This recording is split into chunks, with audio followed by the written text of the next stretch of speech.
नमस्कार, news eighteen में आपका स्वागत है और मैं हूं आपके साथ जुबैर मलिक। जनता की आवाज के इस खास शो में आज हम बात करेंगे यूपी में चल रहे सम्मेलनों की आंधी पर, क्योंकि आज बसपा के प्रबुद्ध वर्ग सम्मेलन के चौथे चरण का आखिरी दिन है और ये सम्मेलन कानपुर और फतेहपुर में होगा और 7 सितंबर को लखनऊ में इसका समापन होगा। वहीं आज समाजवादी पार्टी की संविधान बचाओ संकल्प यात्रा पश्चिमी यूपी के बागपत, मेरठ और मुजफ्फरनगर पहुंचेगी और इसी के पैरेलल सपा जनादेश यात्रा बहराइच और श्रावस्ती में थी। इस कड़ी में भारतीय जनता पार्टी भी 5 सितंबर से प्रबुद्ध वर्ग सम्मेलन करने वाली है। अब ऐसे में देखना यह होगा कि आगामी 2022 का यूपी विधानसभा चुनाव के में सम्मेलन की किसकी चलेगी आंधी। आज इसी खास विषय पर चर्चा करने के लिए हमारे साथ कुछ मेहमान भी मौजूद है, लेकिन उससे पहले देखिए हमारी एक खास रिपोर्ट।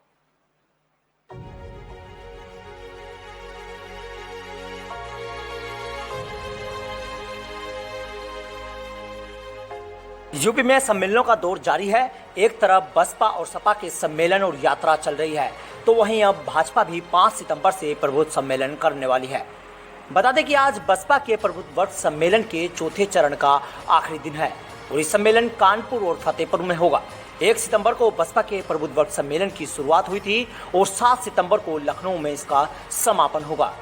आज समाजवादी पार्टी की संविधान बचाओ संकल्प यात्रा पश्चिमी यूपी के बागपत, मेरठ और मुजफ्फरनगर पहुंचेगी, तो वहीं सपा की जनादेश यात्रा आज बहराइच और श्रावस्ती में होगी। वहीं बीजेपी भी प्रदेश भर में पिछड़ा वर्ग सम्मेलन कर रही है। कल 5 तारीख से कन्नौज के सांसद सुब्रत पाठक की अगुवाई में भारतीय जनता पार्टी प्रबुद्ध वर्ग सम्मेलन करने जा रही है, लेकिन इस पर सियासी बयानबाजी का दौर शुरू हो गया है। समाजवादी पार्टी और बहुजन समाजवादी पार्टी कह रहे हैं कि अगर भारतीय जनता पार्टी से ब्राह्मण नाराज नहीं है, प्रबुद्ध नाराज नहीं है, तो फिर आखिर सम्मेलन करने की जरूरत क्यों पड़ रही है। कल से शुरू हो रहे इस सम्मेलन पर सियासी बयानबाजियों का दौर शुरू हो गया है। आइए आपको समझाते हैं इन सम्मेलनों का गणित।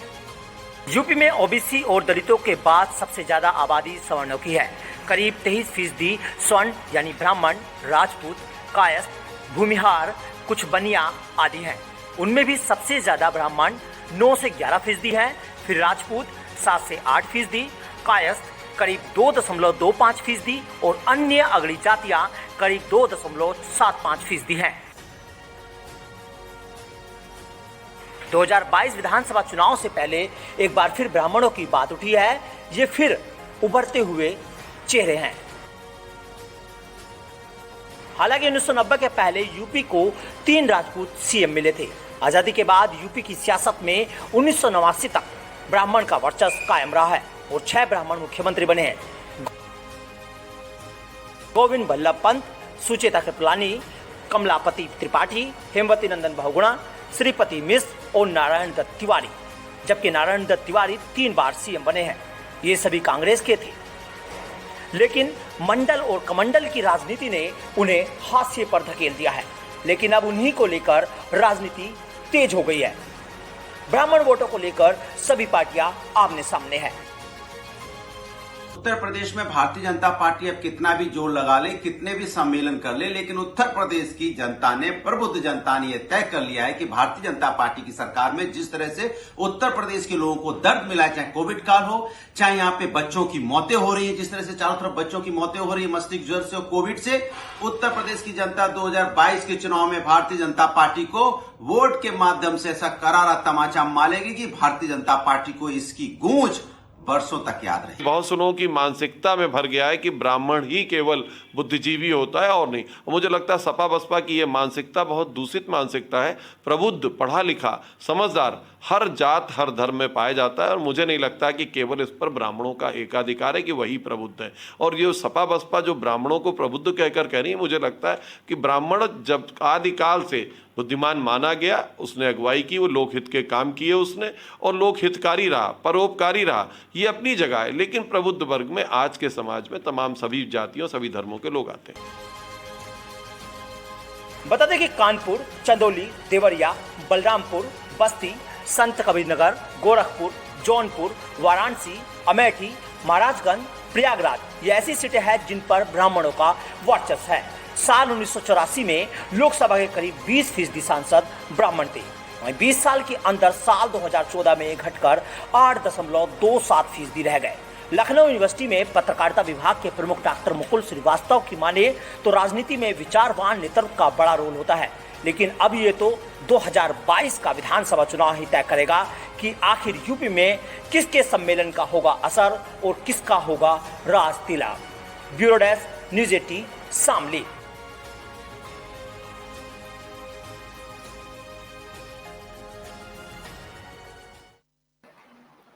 तो मंडल और कमंडल की राजनीति ने पूरे ब्राह्मण समाज को हाथ पर लाकर खड़ा कर दिया है।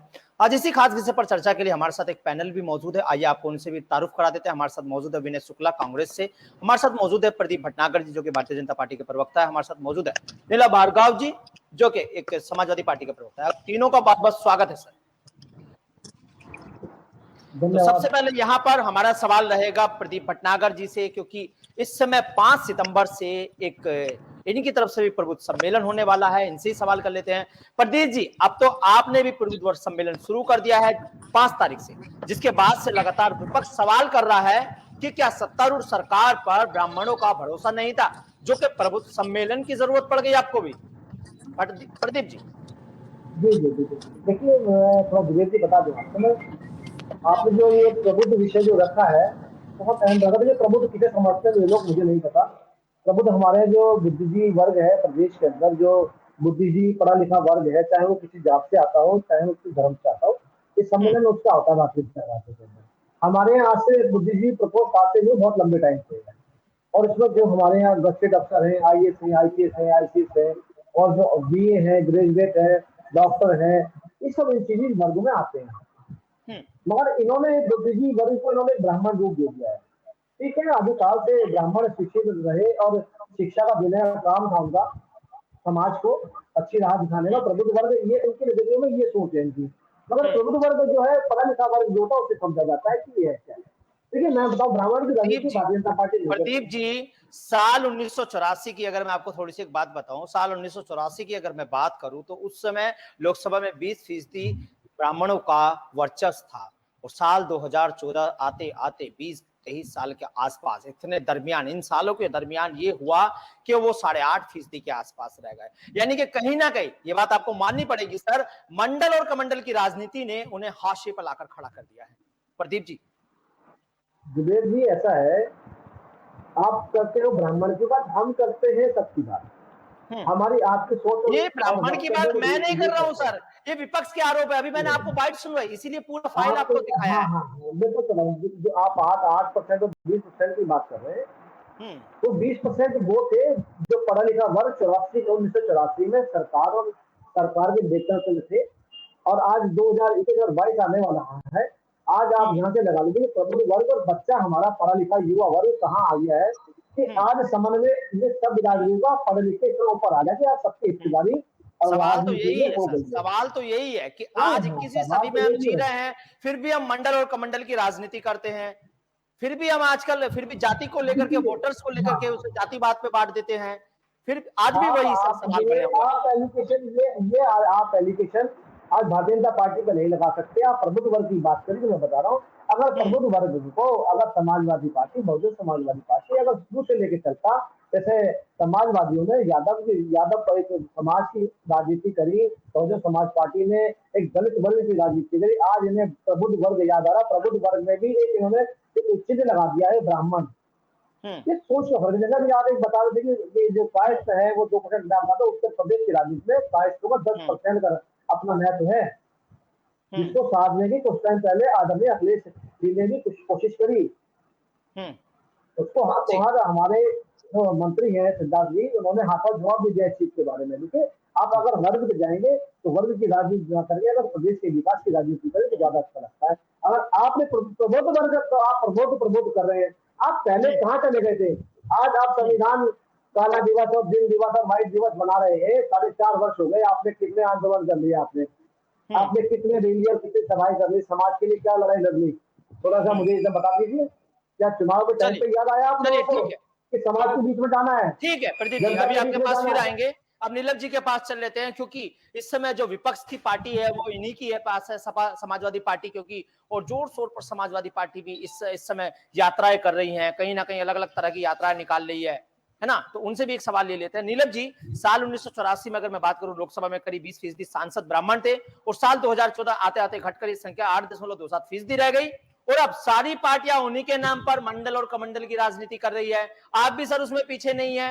आपके भी मुख्यमंत्री अखिलेश यादव, जो पूर्व मुख्यमंत्री अखिलेश यादव है, कुछ पिछले महीने उन्होंने भी 5 नेताओं से मिले थे, ब्राह्मण नेताओं से। आप भी पीछे नहीं है इस काम में। तो नीलम जी देखिए जुबैर भाई, हम सब समाज की राजनीति करते हैं, खाली हम ब्राह्मण समाज या किसी और वर्ग की राजनीति नहीं करते, जैसे कि और पार्टियां करती चली आती हैं। इन पिछले गत 4 वर्ष बीजेपी आप पर आरोप लगाती है, आप बीजेपी पर आरोप लगाते हैं। आप कौन राजनीति कर रहा है, कौन नहीं कर रहा है, यही समझ नहीं आ रहा है लोगों को। तो आरोप प्रत्यारोप तो ये लोग लगाने का इनका काम है, शुरू से लगाते चले आए किसी न किसी। इन 4 सालों में जो भी सवर्णों पे और ब्राह्मणों पे अत्याचार हुआ, जो कि सहनीय नहीं था, उसके ऊपर बीजेपी ने कभी कोई कार्रवाई नहीं करी। हर चीज को लीपापोती करके इन्होंने खत्म करने की कोशिश करी। चाहे कहीं भी हत्या हुई हो, चाहे अभी वो सेंगर इनके एक विधायक थे, उन्होंने एक लड़की पे बलात्कार का था, उसके परिवार के लोगों को मरवाया, उसको उन्होंने बहुत कोशिश तक है दबाने की कोशिश करी। अगर मीडिया इसका साथ न देती तो उस मैटर को भी ये दबा देते। अब बात करते हैं जो इन 3 साल में करीब 300 हत्याएं ब्राह्मण के ऊपर हुई। इन्होंने सिर्फ उस चीजों को दबाने की कोशिश करी, कभी ये कोशिश नहीं करी कि उस मैटर को ये सॉल्व कराते, ब्राह्मणों को साथ लेके चलते। आज ब्राह्मण इनके साथ नहीं है। कांग्रेस के साथ भी पहले ब्राह्मण था, ब्राह्मण ने पहले कांग्रेस को भी वो दी, ब्राह्मणों का भी कांग्रेस का भी साथ दिया, उन्होंने भाजपा का भी साथ दिया, उन्होंने आखिर में आके भाजपा को भी देखा। अब तीनों वर्ग, तीनों पार्टियों ने जब ब्राह्मणों का कहीं भी कोई सम्मान नहीं रखा है, तो समाजवादी पार्टी के साथ वो खुद जुड़ रहे हैं। हम भी उनको जो है जोड़ रहे हैं और वो लोग भी हमसे जुड़ रहे हैं। तो जाहिर सी बात है, आने वाले चुनाव में ब्राह्मण और सवर्ण जितने भी हैं वो जो है समाजवादी पार्टी को सपोर्ट करेंगे। अब ये कहना कि साहब हम इनको बरगला रहे हैं या कुछ कर रहे हैं, तो इन्होंने, ब्राह्मणों ने इनका पूरा साथ जितना देना था दे दिया। नीलम जी, मैं आपको एक डेटा बताता हूं, फिर उसके बाद आप आगे अपनी बात रखिएगा, आपकी पूरी बात सुनी जाएगी। नीलम जी, यूपी में ओबीसी यानी कि बैकवर्ड क्लास और दलित के बाद सबसे ज्यादा जो आबादी है वो स्वर्णों की है। ये साफ जाहिर है ना।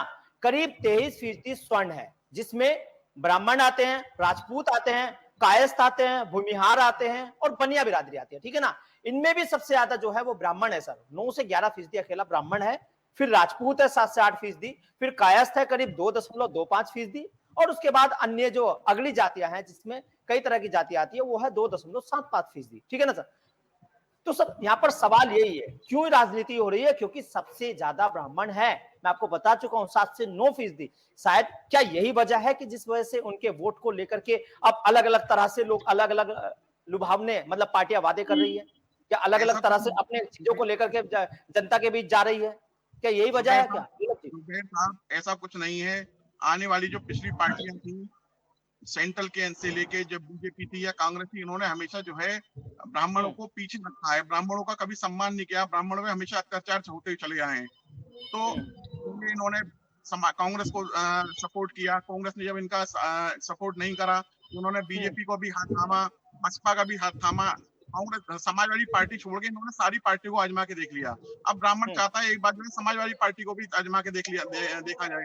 अगर ब्राह्मण समाजवादी पार्टी को खुल के सपोर्ट करा तो इन लोगों को किस बात का ऐतराज है? 2012 में आपकी सरकार आई थी, आपको भी वोट दिया था ब्राह्मणों ने, आपको भी आजमा लिया है वैसे 2012 से 17 के बीच। बिल्कुल आजमाया था, 2007 से 12 के बीच मायावती जी को आजमाया था, बीएसपी को आजमा लिया था।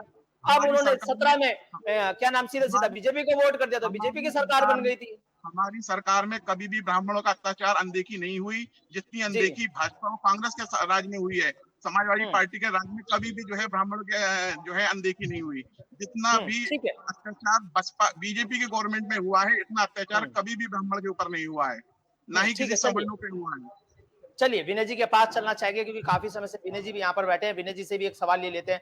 विनय जी, आपसे भी यही सवाल रहेगा फिर से, जो सवाल इनसे था कि 1984 से और 2014, क्योंकि बहुत बड़ा सवाल है। मैं आपको वो डेटा बता रहा हूं जो लोकसभा की बात है, वहां 20% से घटकर ये जो ब्राह्मण समाज की जो संख्या है, वो जो सांसद थे वो 8.5% रह गए। क्या किस पार्टी से अब बोले हम नाराज हैं ब्राह्मण और किससे नहीं है? कैसे इसका फैसला हो? विनय जी। जी जुबैर जी, मैं आपको एक बात बताना चाहता हूँ जी। 1984 से लेकर 2013-14 तक जो ये 30 ब्राह्मणों विनय जी गाड़ी रोक लीजिए, एक बार साइड में कर लीजिए क्योंकि आवाज आपकी क्लियर नहीं आ पा रही है। जी जी, जो हमारा जो स्थिति है उत्तर प्रदेश में, कांग्रेस सभी धर्मों को लेकर चलती है। आप जानते हैं उत्तर प्रदेश में अगर 6 बार कांग्रेस के मुख्यमंत्री बने हैं तो वो ब्राह्मण ज्यादा थे। सबसे ज्यादा कांग्रेस पार्टी का मुख्यमंत्री ब्राह्मणों के चेहरे को दिया गया था। उत्तर प्रदेश में काफी विकास हुआ वहां पे। अब जो बारी आई 2009-10 में, जब बहुजन समाज पार्टी ने ब्राह्मणों को 1994 के बाद तरजीह बीजेपी ने दी है सर, ब्राह्मणों को खाली आपने तरजीह नहीं दी है, बीजेपी ने भी तरजीह दी है। ऐसा नहीं, आपको बता रहा हूँ, देखिए जी, बीजेपी वाले केवल जाति का राजनीति करते हैं, एक दूसरे को चुनाव में तो आप नाम की करते हैं फिर? बीजेपी वाले जाति ही करते तो आप नाम की करते हैं? देखिए हम सभी धर्मों को लेकर चलने वाले हैं, हम सबके पास आते हैं और सब धर्मों को लेकर चलते हैं। हम लोग व्यक्ति विशेष नहीं है। जैसे समाजवादी पार्टी बताते हैं पिछड़ा वर्ग यादवों का पार्टी है, बीजेपी वाले हिंदू को लेकर चलते हैं, हिंदू पार्टी है। लेकिन देश में कांग्रेस एक ऐसी पार्टी है जो सभी धर्मों को लेकर चलती है। वो किसी धर्म को लड़ाई झगड़ा नहीं कराती। उत्तर प्रदेश में भी जब तक कांग्रेस की सरकार थी बहुत अच्छे से सरकार चल रही थी। ठीक है, आज हमारा वहाँ पे अस्तित्व नहीं है, हमारा अस्तित्व नहीं है, हम अस्तित्व खोज रहे हैं। हमारी आदरणीय प्रियंका गांधी जी वहाँ पे लगातार संपर्क कर रही है। आज अगर ब्राह्मण, मैं आपको बता दूं, मैं तो प्रदीप जी का भी डिबेट सुना और नीलम जी का भी सुना। आज ब्राह्मण जो है ना समाजवादी के साथ है, ना बीजेपी के साथ है, ना भारतीय बहुजन समाज पार्टी के साथ है। आप देखिएगा अगर ब्राह्मण इस बार वोट दे रहे हैं तो वो केवल और केवल कांग्रेस पार्टी के साथ है। वो अपना विश्वास उस पार्टी के ऊपर दिखाना चाहते हैं जो पूरे देश में फैला हुआ है। देखिए क्षेत्रीयवाद अलग हो जाती है, क्षेत्रीय पार्टी अलग हो जाती है, ये नेशनल पार्टी है। ठीक है, चलिए इसका जवाब ले लेते हैं जल्दी से प्रदीप भटनागर जी से। जल्दी से प्रदीप जी जवाब दे दीजिए इनकी बात का, आप कुछ कहना चाहते हैं जल्दी से सर, फिर अगला सवाल। देखिए बिल्कुल मैं सुन रहा था। आप ये जो 6 मुख्यमंत्रियों की बात करते हैं प्रदेश के विकास के लिए, मैं तो देखिए मैं पहले तो ये बता दूं, जो उन्होंने हिंदुत्व की बात करी लास्ट में, पहले चीज बता दूं कि इन सब ने मुस्लिम्स के पीछे रहे और मुस्लिम्स को खुश करने में रहे। किसानों को दबा के रखा, दलितों को सब दबा के रखा। जी आपकी आवाज सही नहीं आ पा रही क्लियर सर। भारत माता की जय। आई आवाज आ गई? हाँ आ रही है, आवाज आ रही है मेरी? हाँ थोड़ा आगे होके बैठ जाइए सीधे बस। ठीक है चलिए। भारत माता की जय। आवाज आ रही है? जी जय। हाँ मैं ये कह रहा था, जो ये वर्ग की बात कर रहे थे, हमारे को और हमारी पार्टी के अंदर जाति नहीं चलती, धर्म नहीं चलता, हमारे कार्यकर्ता चलता है। और हम कभी जात धर्म वाला कभी सम्मेलन ना तो करते हैं, ना हमारे यहाँ कभी होगा और ना हमें सिखाया जाता। इनके लिए यही लोग बहुत है और इन्हें यही कर दे दीजिए। आज तो भारतवर्ष का, उत्तर प्रदेश का जो हिंदू है आज वो जगह है, आज उसे अपने मत का पता लगा है कि मेरा जो वोट है उसका अधिकार क्या है। कि हमेशा हिंदुओं को कठपुतली बना के रखा, चाहे वो किसी वर्ग से आता हो, उनके वोट की कोई अहमियत नहीं थी। केवल पार्टियों ने अगर वोट की अहमियत रखी तो वोट की अहमियत रखी तो सिर्फ रखी मुस्लिमों की। उसके बाद बहुत बाद में तो पिछड़ा वर्ग आता है, दलित समुदाय आता है, उसकी रखी। हम बात करते हैं विकास की, हम बात करेंगे उत्तर प्रदेश की, उत्तर प्रदेश के नागरिक की। आज हम सत्ता के अंदर है, चाहे वो मुस्लिम हो, किसी वर्ग का हो, वो प्रदेश का नागरिक है। हमें एक प्रदेश के नागरिक की, किसी वर्ग से आता हो, हमें उससे मतलब नहीं, लेकिन उसके सोच से विकास की, उसके अधिकार की, उसके क्षेत्र की, उसकी गली की, उसके परिवार की, उसके पेट की, ये आज सोच ये होनी चाहिए राजनीति के अंदर, जाति धर्म की नहीं। विपक्ष जो इस सवाल बार बार कर रहा है कि क्या बीजेपी के ऊपर जो ब्राह्मण समाज है उसका भरोसा नहीं था, जो इनको फिर से उनको साधने के लिए ये इस तरह का सम्मेलन करना पड़ गया। कि विपक्ष का सवाल बार बार है। विवेक क्या होता है कि विपक्ष जनता के मुंह में बैठाना चाहता है कि भारतीय जनता पार्टी ब्राह्मण विरोधी है, भारतीय जनता पार्टी धर्म विरोधी है। ये उनके जो मानसिकता है ना, जो हमारा जो नीचे का वर्ग है, जो पढ़ा लिखा नहीं है, किसान है या पिछड़ा वर्ग है, उसके दिमाग में ये चीज बैठाना चाहते हैं कि आपके विरोधी है भारतीय जनता पार्टी वाले, चाहे मुस्लिम समुदाय हो या पिछड़ा वर्ग हो। फिर कह रहा हूँ, ये उनके दिमाग में चीज बैठाना चाहते हैं कि ये मुस्लिम विरोधी है भारतीय जनता पार्टी, दलित विरोधी है भारतीय जनता वाली पार्टी, इससे दूर रहिए आप। ये आपको खा जाएंगे, आपसे पेट्रोल ले लेंगे, आपसे गाड़ी लेके चले जाएंगे, आपको घर छीन लेंगे। इस चीज क्या है, ये विपक्ष रो रो के गा गा के और अपने कार्यकर्ताओं को समझाने गली गली बैठ के इनकी कंपनी करता है। जो वर्ग पढ़ा लिखा है वो समझता है इस चीज के बारे में। और आज भगवान के आशीर्वाद से प्रदेश के अंदर भी, देश के अंदर भी पढ़े लिखों का वर्ग बढ़ा है, समझदारों का वर्ग बढ़ा है। और मैं तो सबसे बड़ा धन्यवाद देना चाहूंगा मीडिया का। आज वो जब से पारदर्शिता दिखाने लगा है ना, कंप्लीटली आईना दिखाने लगा है, तो बहुत ज्यादा चीजें विपक्षी चल नहीं पाती है।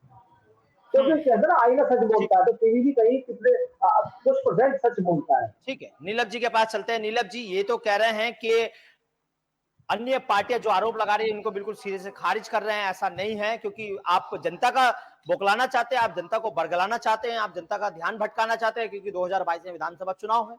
क्या ये सच है नीलम जी? मैं पहले प्रदीप जी से भारत माता की जय कहना चाहूंगा और एक सवाल इनसे ये पूछना चाहूंगा कि इन्होंने कहा कि जो बाकी अन्य पार्टियां जितनी भी हैं मुसलमानों को सपोर्ट करती हैं, उसके बाद दलितों को करती हैं, पिछड़ा वर्ग को करती हैं। क्या पिछड़ा वर्ग और दलित क्या हिंदू नहीं है?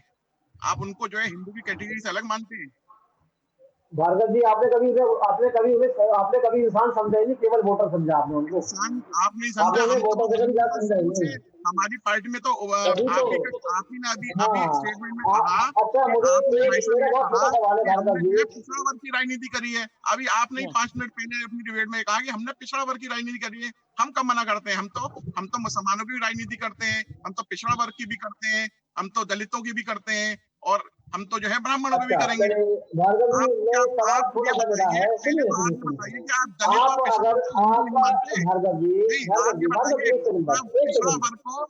वर्ग को या दलितों को आप नहीं मानते? आप मेरी बात का जवाब दीजिए ना प्रदीप जी। प्रदीप जी, आप हिंदू, आप मेरी बात का जवाब दीजिए। आप बात को घुमाइए नहीं, आप बताइए दलित को और पिछड़ा वर्ग को, किसानों को आप क्या इंसान नहीं मानते? हिंदुस्तान का हिस्सा नहीं मानते आप? क्या मुसलमानों को हिंदुस्तान का हिस्सा नहीं मानते आप? हिंदुस्तान को अगर आप मुसलमानों को हिंदुस्तान का हिस्सा नहीं मानते, आप निकाल के बाहर फेंके हिंदुस्तान से। आपकी सरकार है, बिल्कुल आप पहले बताता हूँ, ये वही यूनिटी एकता है पिछड़े वर्ग हिंदुओं की। सरकार बनी है। आप लोगों ने मुस्लिम वर्ग के अंदर, आपने भर रखा है कि ये भारतीय जनता पार्टी मुस्लिम है। आपने यही बताया है कि सिखाया इनका। सवर्णों को अलग कर दिया, हिंदू आपने ब्राह्मणों पे अत्याचार कर दिया, आपने दलितों को हिंदू मानने से इनकार कर दिया। आपकी पार्टी का आपकी पार्टी क्या है? आपस में क्या आपस में लड़वाना चाहती है आपकी पार्टी? जवाब दीजिए ना,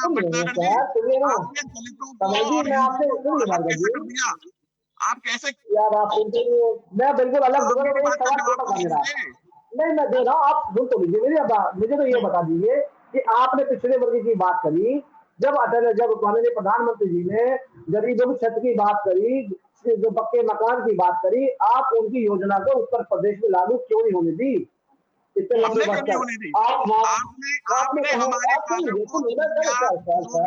प्रदीप जी भटनागर, नीलम जी सुन लीजिए। प्रदीप जी, नीलम जी, एक बात बताइए आप दोनों, एक बात हमें समझ नहीं आ रही। जो ब्राह्मण वोटों की यहाँ बात चल रही है, सबसे बड़ी बात की है, तो कहीं ना कहीं वोट बैंक की राजनीति तो हमेशा हर चुनाव में होती है, चाहे वो विधानसभा को या लोकसभा को। देखिए, सब जानते हैं, सबको पता है, और जग जाहिर है यूपी चुनाव की बात अगर हम करें तो ब्राह्मण वोटों की जो ये बात शुरू हुई वो 1989 के बाद ज्यादा पैदा हुई, क्योंकि ब्राह्मण वोटर 1989 तक मोटा मोटी तौर पर कांग्रेस के साथ जाते थे, सबको पता है। लेकिन 1990 के बाद लाल कृष्ण आडवाणी के साथ में जब राम रथ यात्रा की शुरुआत हुई थी अयोध्या राम मंदिर की, तब से 1991 में बीजेपी को 425 में से 221 सीटें मिली थी सर, ठीक है ना?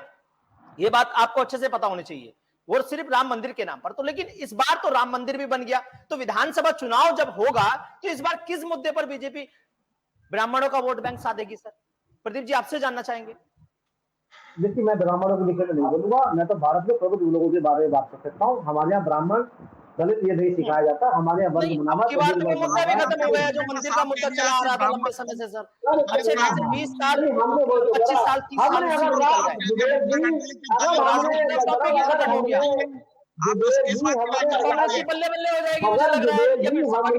राम मंदिर की बात करी, जुबेर जी, अगर हमने अयोध्या में प्रभु श्री राम मंदिर की बात करी तो हम दलित मुस्लिम विरोधी हो गए। हमने अगर धारा 370 की बात करी तो हम विश्व मुस्लिम विरोधी हो गए। हमने अगर भारत की एकता अखंडता की बात करी तो हम मुस्लिम विरोधी हो गए। अगर हम वंदे मातरम बोलते तो हम मुस्लिम विरोधी हो गए। हम भारत माता की जय बोले तो हम मुस्लिम विरोधी हो गए।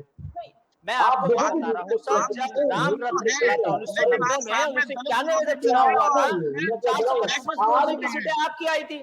इसमें ये तो साफ तौर पर है, जब सर आपकी सीटें आएंगी, लेकिन अब तो विधानसभा चुनाव सर पर है। अब आप प्रमुख सम्मेलन कर रहे हैं, अब सबको ब्राह्मणों की याद आने लगी। सर अब सबको ब्राह्मणों की याद आने लगी, इसके पहले किसी को याद नहीं आई। आपका ब्राह्मण, आप ब्राह्मणों को दबाने, आप प्रदेश की सरकार के लिए आप अगली ब्राह्मणों को दबाने, मेरा निवेदन है। दलितों को मैं क्रेडिट नहीं दे सकता ब्राह्मणों को, मैं क्रेडिट नहीं दे सकता ब्राह्मणों को। अरे सर एक एक करके बोलिए, नीरज जी आप प्रदीप जी को अपनी बात रखने दी। हाँ प्रदीप जी बोलिए सर। अगर आप देश की जनता, आप अगर देश के अंदर सरकार बनाने में ब्राह्मणों को अगर पगड़ी बनाते हैं तो मैं इसको मैं हानि भरूंगा। मैं अगर आप प्रदेश की सरकार में अगर ब्राह्मणों को नंबर 1 कहना चाहेंगे तो इसको भी मैं हानि भरूंगा। एक वर्ग है, अपने स्तर का है, और मैं उसे ये नहीं कि ताज बना दूं ब्राह्मण वर्ग को कि देश के अंदर प्रदेश के अंदर सरकार बने इनके बलबूते पे बनी है। इस सरकार जो बनी प्रदेश के अंदर और देश के अंदर, इसमें एक एक भारतवासी की वोट पड़ा है और उसके वोट से बनी है। चाहे वो किसी समाज से आता हो, किसी जात से आता हो, एक एक वोट से भारतीय जनता पार्टी की प्रदेश और देश में सरकार बनी है। एक जाति को नहीं दे सकता। कौन कौन सी जाति के लोग आते हैं ये और बता देते।